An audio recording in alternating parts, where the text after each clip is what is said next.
Teenagers notice girl with dad acting strange. They follow her because they knew something's wrong.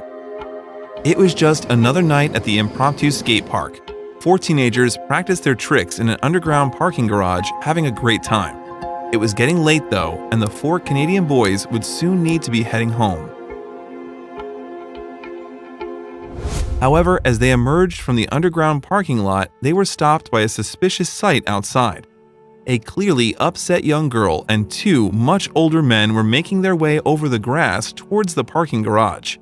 One of the men was being quite forceful with the disorderly teenager. At first, he was walking behind her, but then he seemed to realize that they had company.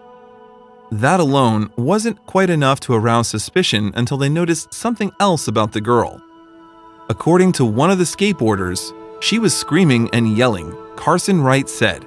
She just wanted to be out of there. That in itself was enough to arouse suspicion in the boys' hearts. The 4 teenagers turned their attention to the men and confronted them for an explanation. What was going on here?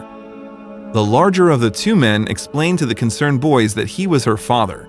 Assuming maybe he'd found her drinking at too early an age or something similar, the boys backed off. The woman didn't ask for help, nor did she contradict the man's words, so they let it go. Something didn't feel right though.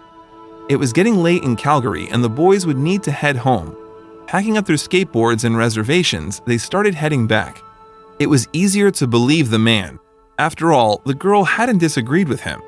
But they just couldn't shake the feeling that something was off. It was true that the girl had seemed intoxicated, but the more the boys thought about it, the more uneasy they became. Should they have backed down so quickly?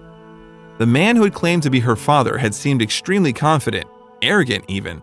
Would a father act that way? Then an unsettling detail dawned on them that made them question everything. She was all scuffed up and dirty, Carson remembers. She looked like she had been struggling against the man for a while.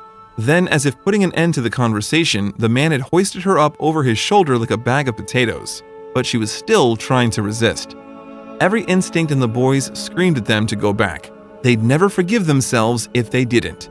The more they thought about it, the more they knew that something just wasn't right.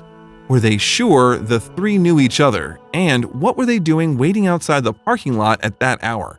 The sinking feeling hit them all at once. There may be something darker going on here. Hurrying back, they only hoped they weren't too late. The boys admitted that they weren't convinced, but Wright said, "You don't want to really think of the worst in somebody like that. You don't want the situation to be real, so you just brush it off and hope for the best." When they arrived outside the parking lot, the trio was nowhere in sight, but it didn't take long for them to figure out where they'd gone. They would have to go inside. But what the boys didn't know was that there was much more to the 2 men than met the eye. When they entered the underground parking lot of the Chinook Center, they also unwittingly entered Calgary's dark underbelly, and there would be no going back. There was a growing problem in the community. Underneath the mall's upmarket exterior, something much bigger and darker bubbled.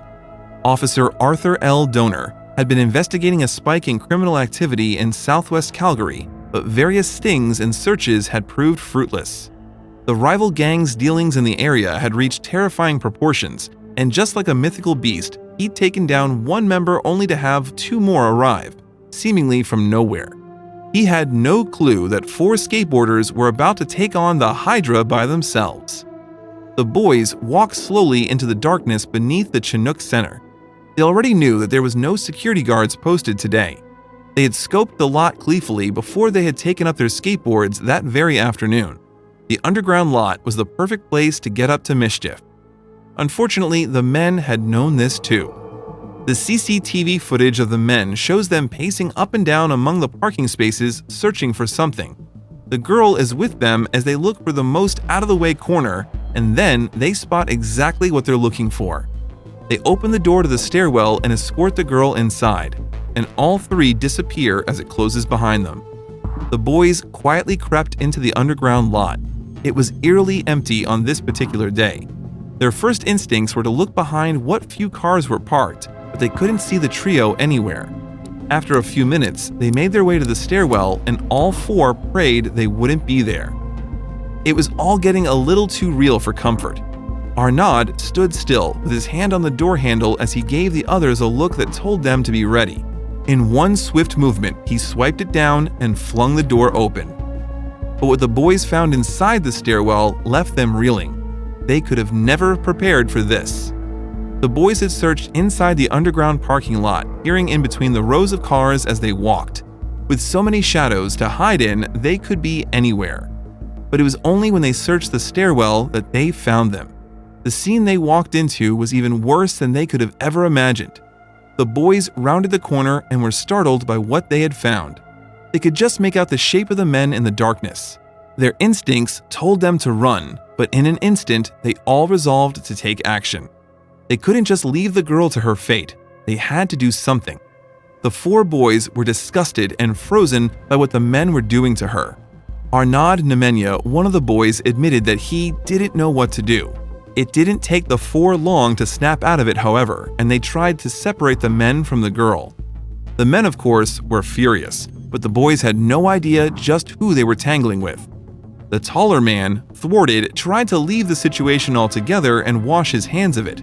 The other man, his accomplice, followed him as they left. Nemenya remarked as they followed, "He pushed me aggressively out of the way, kinda like just gives me the smile like, I can do this, you can't do anything about it."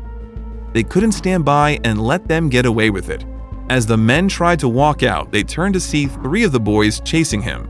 One had stayed behind with the shaken girl, while the others had given chase. They tried to outrun them, but they were catching up fast. Determined not to let the men get away with such an unspeakable cruelty, the boys sprinted on through the streets of Calgary. Suddenly, they were on them. They had nowhere left to run. Officer Donor was ready. He had gotten a tip-off that the men he had been watching carefully had been spotted near the Chinook Center, along with one of his cohorts. He sped through the affluent streets of the southwestern suburb until he saw the enormous building outlined against the evening sky. He radioed for backup, but he didn't have to search for the suspected leader of the gang for long. He practically ran into the side of his car. With the teenagers in hot pursuit of the men, they turned to face the teenagers. That's when the larger of the 2 decided to fight. He ripped a skateboard from one of the boys' hands and used it as a bludgeon, trying to push them back. He knew it was the end of the line, but he thought he could win by sheer force. Little did he know, Officer Donor was only a few feet away. Before the man could do serious harm to the boys, Officer Donor got involved. He leaped out of the car and wrestled the man to the ground. He couldn't believe it. He finally had him. However, by the time backup had arrived, the second man was long gone, back into whatever hidey hole he had come from. But what about our heroes? After seeing the police car, they had instinctively run. They sprinted all the way back to the parking lot where they found the last boy comforting the girl who had just had such a harrowing ordeal. They had no idea that they had just tangled with a notorious gang leader. Making sure she was safe, sound and unscathed, the boys returned home. But then, the phone calls began. The teens didn't realize that their ordeal wasn't over yet. They kept getting phone calls but were too afraid to answer. What if they were in trouble for fighting the man? Or worse, what if the man had somehow gotten their contact details? But the calls kept coming. They knew they had to bite the bullet and face the consequences of their actions. They couldn't run away forever. The police chief, Chief Constable Roger Chafin, tried to call the boys, wanting to thank them for what they'd done. Unfortunately, the boys misunderstood the calls. They thought they'd gotten in trouble for fighting the man. Eventually, the call went through and the boys were pleasantly surprised by what they were told, but also a little fearful. The man that they had gotten arrested was none other than a key figure in the gang that has been plaguing Calgary for years. The members of the FOB gang were well known for their unsavory dealings. The boys shuddered to think about what dark fate they had in store for the girl that they had rescued. The police of Calgary had been trying to catch the man for months, but he had somehow managed to evade them. When the man was brought into custody and interrogated, he spilled all the details on his fellow gang members. From addresses to a list of crimes, it was all there. Officer Donor was floored. Finally, he had an inroad to tackling the gangs that plagued Calgary. And all thanks to 4 brave young boys. But how could the police force repay them? The 4 boys were invited to attend the Chief's Award Gala in recognition for their services to Calgary and to the young girl they'd saved. All 4 agreed that it's what they hoped anyone would have done in the same situation. Next time, they'll know to trust their instincts as much as their boards. If you had found yourself in the same situation, would you have trusted your gut feeling, or would you have walked away? What these 4 teens did was an incredible act of bravery and took a lot of courage. It's not easy to stand up to one adult who seems to have authority, let alone 2. Who knows what would have happened to the girl if they hadn't trusted their instincts?